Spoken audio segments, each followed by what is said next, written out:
Good evening. Baruch Hashem, we're back here in our place where it all started. And it's good to be back in the studio, in the shul. And let us begin. We're holding now on Daf Chav Daled Amud Aleph by the two dots Tana. The Gemara is now going to bring a brayso, which is going to teach us different methods that Eved Kanani, we discussed yesterday, a big sugi about Eved Kanani. So now we're going to discuss about Eved Kanani, how he goes l'chedus. So there's different methods how a Eved Kanani can go out free. Tana was taught in a brayso, Yetze b'shen v'ayin v'rashe evarim she'enim chesum. A Eved Kanani could be free through either if his tooth is knocked out from his master or his eye is permanently damaged, and v'rashe evarim she'enim chesum, either through different parts of the body. There's 24 parts of the body that do not regenerate once it's severed, once it's damaged, so it can't get back to normal. So the Brisa says these Yetze, Shein V'ayin, and Rashi Evarim, 24 Rashi Evarim, so the Eved Kanani will go free. So the Gemara says, Bishlem Shen V'ayin Mele, when it comes to granted by Shen V'ayin, by a tooth and an eye, Ksivi, the Pasuk says clearly. The Pasuk says clearly that they go free. Hello, well, the question is, Rashi Evarim Minalon. Where do we know that an Eved Kanani goes out by the Rashi Evarim? So the Gemara answers and says, Dumya the Shein V'ayin. The Rashi Evarim are similar to the tooth and the eye. Ma Shein V'ayin Mumin Shebegalev Einechezim. Just as the tooth and the eye are external objects and they're blemishes that do not get back really, once a person knocks out the shen, the tooth, it won't get back to each other, back to its normal. Once the ayin is knocked out, it will never get back to normal. So it's, first of all, it's mumin shebegale, which means it's exposed items, and ve'enim chezim, they do not regenerate. Afkol mumin shebegale ve'enim chezim, so too all blemishes caused by the slave's master that are exposed and do not regenerate, also the Eved Kanani will go free. So now the Gemara asks, let us say that the tooth and the eye are like two psukim that come together. In other words, they teach the same thing, and the din is, the klal is, whenever you have two psukim that come together, they do not teach their halachas, so that it can be applied to the other cases. If so, an Eved should be free only for an injury to a tooth or to an eye, not to all the Rashi Evarim. So the Gemara answers and says, no, it's necessary to teach me the din of Shen, and it's necessary to teach me the din of Ayin, and neither halacha could be learned from each other. So basically, what comes out, they're not really Shnei Ksum HaBoim Ke'echad, and you don't see the klal of Shnei Ksum HaBoim Ke'echad Ein Melamdin. So the Gemara says, the Torah needs to tell me both. Because if the Torah would only write about the tooth, I would say, Afilu Shein Dechalav. It's even a milk tooth. What does it mean, even a milk tooth? Which means even a small little child's tooth that will eventually come out. The child's tooth will eventually come out. So you would think that any tooth is included in this halacha. So kasher rachmana ayin. So therefore, the Torah teaches me about ayin that it has to be something that does not come back, doesn't regenerate. Because if the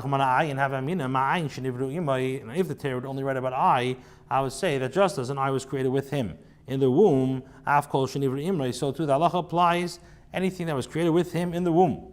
But with regards to a tooth, which grows later, so perhaps he would not be free if the master knocked it out, because it's not something which was nivri imay. So therefore the Torah needs to tell me in both places. Now the Gemara asks, why don't you say ki yake? Why don't you say that like this? The pasuk says, so now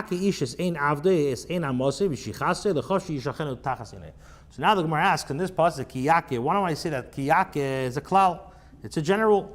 Shen v'ayin is a prat. Klalu prat, and the din is whenever you have a klalu prat, ein bechlal ela masha b'prat. So the generalization includes only what is mentioned explicitly in the detail, which is mashma, which means shen v'ayin and in, a tooth and an eye are included, midi achrini, but any other matters, it's not. So the Gemara answers and says, no. If you look in the pasuk, lachofshi ishalchenu chazru klal, this, that to freedom shall be sent away, it goes back and tells me about the klal. So it's a klal or prat to klal. And yatadan elakaina prat. Whenever you have a klal or prat to klal, you always go after the prat. Ma prat mufurish mum shebegolav enichezim. So too, just like the prat is explicit detail in an exposed blemish, afkol mum shebegolav enichezim. So too, parts of the body that are exposed blemishes that do not regenerate themselves are included in this halacha. Ask the Gemara, ma prat mufurish. If so let's limit the halach and say that just as with regards to explicit detail, they're referring to exposed blemishes and body parts is prevented from performing its regular functions and it does not regenerate. So too, a slave, this Eved Knani, should not be freed as a result to all exposed blemishes that do not regenerate and where the body is prevented from performing its regular functions. That should only work then. So the question is, Allah Matanya, so why did the Brisa say, Talish bezikne v'dildu be'etzem, that if the master pulled out his beard and dislocated a bone in the Eved Knani's jaw, so the halach is the slave is free by means of this injury. In this case, there's no loss to function. So the chayda Eved yetz b'hem l'chaydas. So the chayda, based on this, so why is it that, so the question is, Allah Matanya Talish bezikne v'dildu be'etzem Eved yetz b'hem l'chaydas. Why does he go free? In this case, there's no loss to the function. So my answers and says, when the Torah says to freedom he shall send, that's a ribai, which includes an injury that is not exactly the same as the detail. So the Gemara asks, and if this is a ribai which includes additional injuries, so even the slave should also be free, even if he is struck on his hand and it withered. In other words, it became, let's say, temporarily paralyzed. So he should also be free. So Allah Matanya, why does it say if this is a riboy, so why does the Brisa say that if he struck him on his hand and the hand withered, but it will eventually regenerate, the slave is not free? Why? So the Gemara says, if so, what does the function, what is the purpose of shen v'ayin? So it must be that that it has to be dumi to shen v'ayin. Okay.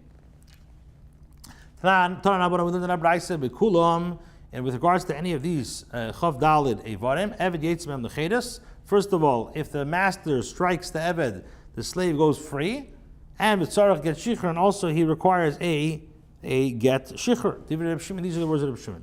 Meir says ain't tzarach, he does not need to get shichur. Rabbi Lezer says tzarach he needs. Rabbi Tarfon ain't tzarach. Rabbi Akiva ain't tzarach he needs. So those who discuss this matter and decide before the Chachamim say the following compromise. Needing divrei Rabbi Tarfon b'shen v'ayin. Rabbi Tarfon's statement is correct with regards to shen v'ayin. Sha'atera zich saloi, since the Torah,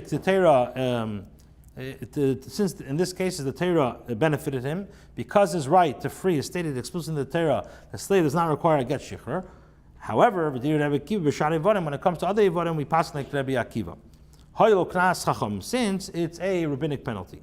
So the Gemara says, Knasu, you're telling me it's a rabbinic penalty? Kroi kodarshinan. It's l'chayra a befer shapasik. So the Gemara answers, Ella hoylu midrash chachamim. Rather, it means that since the chachamim meant it's necessary to give a get, shichur, since since it is a rabbinic interpretation, it's not written explicitly in the Torah. What's the reason of Reb Shimon? He learns a Gzer Shava from Shiluach. Ma Isha Bishtar. Just like a woman is sent away, is released from her husband with Tashtar, after Eved Nami Bishtar, so to Eved is also released with Tashtar. V'Reb Meir, and according to the Meir would say, Ikasim Chavshi Lebasev, if it were to say Chavshi at the end, Kida Amris, as you say. Hash the Kosla Chavshi Yishacheno, now that it's said, the Chavshi Yishacheno, Havalei Chavshi Mikara, it means that he's free from the beginning, no additional act of get shichur is required. If the slave's owner struck his slave on his eye and blinded him, or his ear and made him deaf, the Eved will go free. If he struck near his eye and as a result he does not see, so the halacha is, or he struck near his ear and he does not hear, the Eved does not go free. So now Reb Shemin tells Rav Ashi, the memory of the kol alav klumu, is this to tell me that the sound damage that is caused by sound is nothing. But didn't Rabbi Bar Yecheskel teach in a brayso that if a rooster that stuck its head into the airspace of the glass of vessel, and he crowd into it, and the nose broke it, so he has to pay an nezek shalom.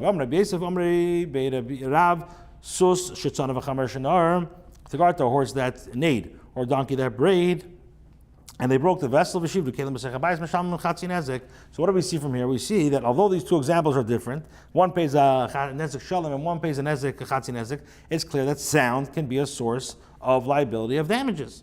So Amrlei, so Rashi said to him, Shani Adam, a person is different, to keep in the bar dasu, since he is a mentally competent person, it is he who frightened himself. In other words, it's not the physical sound that causes the damage, but it's the slave in its head, which is not a direct result of the action. Like we learned in a brayso, hamavis es chaverei, one who frightens another and causes him injury is potem medinei adam mechayim din shemaim. Is potem medinei adam mechayim din shemaim. Kate said how so talk about ozni v'cheshay. If one shouted into another ear and made him deaf, potter is potter. But if he shouted into him, if he held him and then he shouted into him, he is chayiv, because once he physically took hold of him, he is chayiv as a result of the damage. Where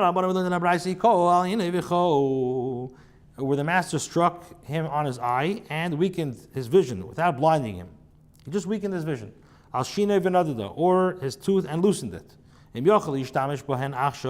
If you can use the eye or the tooth now, so then Eved Yetzeben, and Eved Yetzeben L'cheres, he doesn't go free.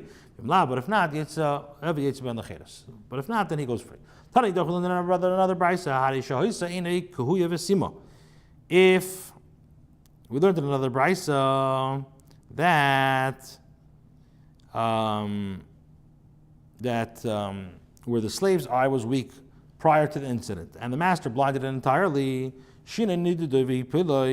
or the slave's tooth was loose, and his master knocked it out. So if he was able to use it before, then he goes out free. If not, so the Gemara says it's necessary to state both halachas, even though the cheres seems like it's the same thing. If it only teach me the first case, I would say that he is free because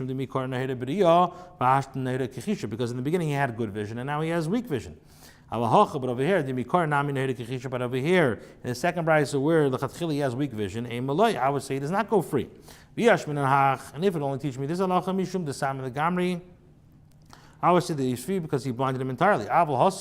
But there, the loy sam the gamri over there where he did not blind him entirely, I would say that no, he does not go free, despite the fact that he weakened his vision. Therefore, it's necessary to say. What if his master was a doctor as well? And the slave said to him to paint his eye with a medicine, and the master blinded his eye. Or let's say the guy was a dentist, and he told him, fix my tooth, and he knocked out his tooth. So the Brisa says basically the slave laughs, and the master has to free him. Shimon Gamliel says no. The Torah says and destroys it. That only if the master intends to destroy him, if he intended to heal him, the slave is not freed, even if the master did, in fact, injure him. So, what do they do with the pasuk and he destroys it? They need it for that what the Brisa says. Rabbi Elazar says, if the master stuck his hand into the womb of his maidservant to assist for giving birth, and he blinded the fetus of the womb, potter, he's potter. My time, Torah says that he has to destroy it, that he has to have in mind to destroy it. And the other Shimon Gamliel would say that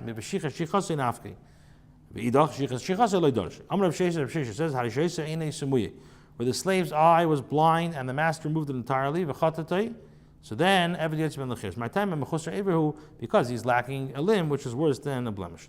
And the Tan of our Brisa taught an unblemished status, that an offering must not contain a blemish. And the halacha of a male status applied to animal offerings, but the halacha of unblemished status and the halacha of a male status do not apply to a bird offering. Now the Gemara says, one would have thought that one who brings a bird whose wing is dried nikta ragloi, or his leg is severed, or nechta ino, or his eye was removed, that too is accepted as a carbon. That's what the Torah says. From the birds. Now, what does this teach me? Not all the birds. In other words, this teaches us that a bird can be disqualified due to a blemish. For example, if a significant part of the bird is missing, a limb, the bird is not acceptable as a carbon. This is mashma that the actual loss of an eye is considered a greater blemish than the actual blindness. So if the master takes out the slave's blind eye, he is free. Have a good night.